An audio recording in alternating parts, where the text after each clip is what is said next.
আসসালামু আলাইকুম। Sky by presents BPL টকে সকলকে আমন্ত্রণ।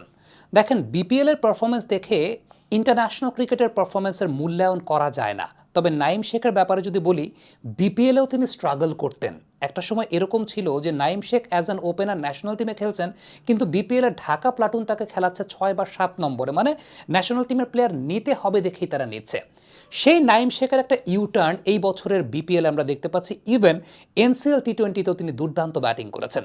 হঠাৎ করে টেকনিক্যাল জায়গাটাতে কোন পরিবর্তনটা হয়েছে নাইম শেখের, যেটা তাকে এখন এরকম পারফরমেন্স ডেলিভার করাচ্ছে? আবারও বলছি, ইন্টারন্যাশনাল পারফরমেন্সটা মূল্যায়ন করা ঠিক না বা যায় না, কিন্তু বিপিএল বা ন্যাশনাল সার্কিটে তো নাইম স্ট্রাগল করছিলেন একটা সময়। সেই নাইম শেখ এবারের বিপিএলে হোয়াট ওয়েন্ট রাইট, যেটা অনেক বেশি মাত্রায় তাকে এবারের পারফরমেন্সটা করতে উৎসাহিত করেছে। নাইম শেখ যেদিন সেঞ্চুরি করলেন, সেঞ্চুরি মারার আগে তিনি যখন ব্যাটিং করতে নামবেন, প্র্যাকটিস যখন করছিলেন, আমাকে একটা ব্যাট হাতে ধরিয়ে দেখাচ্ছিলেন, বলছিলেন যে ভাই একটু ব্যাটটা ধরেন তো। ব্যাটটা ধরে দেখলাম যথেষ্ট ভারী, প্রায় 1700 বা 1800 গ্রাম ওজনের ব্যাট। এবং এই ব্যাটটার মূল বৈশিষ্ট্যের জায়গাটা হচ্ছে যে ব্যাটসম্যানের হাতকে রিল্যাক্সড করা। অনেক ভারী ওজনের ব্যাট দিয়ে যখন আপনি প্র্যাকটিস করবেন, এরপর আপনার ন্যাচারাল ব্যাট দিয়ে যখন আপনি ব্যাটিং করবেন, তখন সেটা আপনার জন্য অনেক ইজিয়ার হয়ে যায়। এটা ক্রিকেটাররা করেন। সো নাইম আমাকে এটা দেখাচ্ছিলেন যে আলটিমেটলি ইনিশিয়ালি হাতটাকে রেডি করার জন্য তিনি সেই ব্যাট দিয়ে ব্যাটিং করছিলেন। তবে তার সবচেয়ে বড় পরিবর্তনের জায়গাটা যেটা হয়েছে, আপনি খেয়াল করে দেখবেন যে অফ স্ট্যাম্পের বাইরের বল, একটু ওয়াইড আউটসাইড অফ স্ট্যাম্পের যে বলগুলো, সেই বলগুলোর এগেনস্টে নাইম শেখ কিন্তু স্ট্রাগল করতেন, প্রচুর পরিমাণে স্ট্রাগল করতেন। আমরা যেটা বলতাম, ইভেন আমিও কন্টেন্ট করেছি, যে পাই তো নড়ে না, আলটিমেটলি বলকে তো রিচ করতে পারেন না। অফ স্ট্যাম্পের বাইরের বলে তাকে ডিসিভ করছেন বোলাররা ইন্টারন্যাশনাল ক্রিকেটে প্রচুর পরিমাণে, এবং বোলাররা তাকে ওই জায়গা থেকেই তার কাছ থেকে ডট বল আদায় করতে পারতো। এই বিপিএলে খেয়াল করে দেখবেন অফ স্ট্যাম্পের বাইরের জোনের যে বলগুলো, সেই বলগুলো কিন্তু ভালো রিচ করতে পারছেন, ভালো মিট করতে পারছেন, বেশ ভালোভাবে খেলছেন। এটা কিভাবে এসেছে?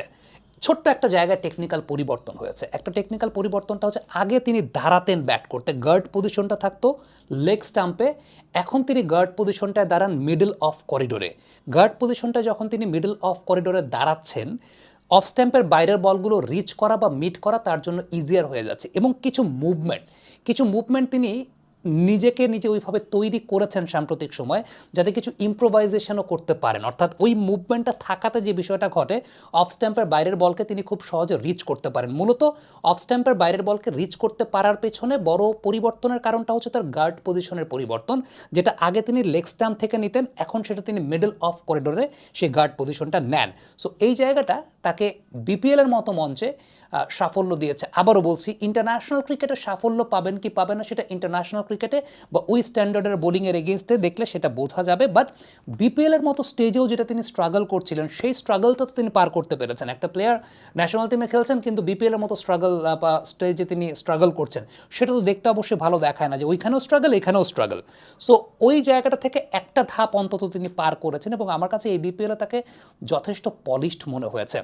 চায়না থেকে পাইকারি মূল্যে শীতকালীন পণ্য ইম্পোর্ট করুন স্কাই বাই বিডির মাধ্যমে। শাল, জ্যাকেট, হুডি, মোজা এবং বাচ্চাদের সকল প্রকার পণ্য আমদানি করে ব্যবসা করুন এই শীতে। তাই এখনই পাইকারি মূল্যে পণ্য ইম্পোর্ট করতে ভিজিট করুন www.skybybd.com অথবা প্লে স্টোর থেকে ইনস্টল করুন sky by BD mobile app. আমি একটা সময় দেখছিলাম যে নাইম শেখ ফিরে আসার জন্য এত বেশি ব্যাকুল, কিংবা তার নিজের ব্যাটিং নিয়ে তিনি এত বেশি চিন্তা করছেন, এত বেশি ইনভলভ ছিলেন। তিনি মাইন্ড ট্রেনিং করতেন, তার হার্ডওয়ার্কের জায়গাটাও দেখেছি। সো একটা প্লেয়ারের বৈশিষ্ট্যের জায়গাটা কিন্তু এইখানেই, যে তিনি আসলে কতটুকু নিজের ভুলটা বুঝতে পারেন, এবং নিজের ভুলটা বুঝতে পেরে সেই অনুযায়ী নিজের আপগ্রেডেশনের কাজ করেন। অফ স্ট্যাম্পের বাইরের বলে তার যে সমস্যা, দেখেন অন্য প্লেয়ারদের মতো নাইম শেখের কাছ থেকে কখনোই শুনি নাই যে অফ স্ট্যাম্পের বাইরের বলে তার সমস্যা তিনি অস্বীকার করছেন। এটা তিনি কখনোই করেন নাই। নিজের ওই ল্যাকিংয়ের জায়গাটা হি নিউ, এবং সেটা ঘিরে তিনি কাজ করেছেন, এবং এটা this is the most important thing for a player. তারপরে সেটাকে কতটুকু অ্যাপ্লাই করতে পারেন, কতটুকু এক্সিকিউট করতে পারেন, সেটা তার ট্রেনিং মেথডের ব্যাপার, সেটা তার এক্সিকিউশনের ব্যাপার।